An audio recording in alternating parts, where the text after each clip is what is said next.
How to fix Squarespace error 500. So I'm going to show you why this happens and what you can do. So the first thing that you can do is actually check the Squarespace status. So just Google search for Squarespace status and see if all systems are operational.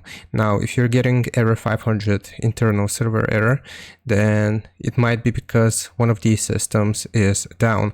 If all of these systems are up, then the next thing that you can proceed to is Google searching for Squarespace support contact, and we want to open up this first link here, and then it will show us this. Please choose a request type below. So what we're going to do is choose adding and editing pages, blocks, and forms from this menu, because I'm assuming that you're trying to make changes to your website.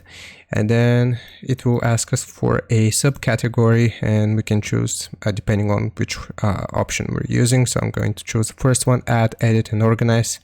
And then we will do page URLs and other settings.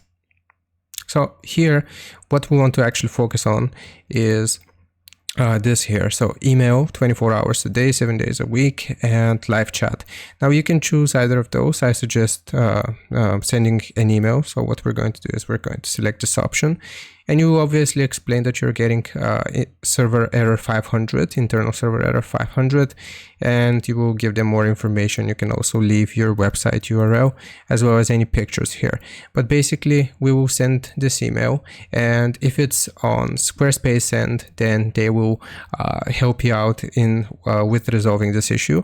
And if it's coming from your end, then they will also give you information about how you can fix it.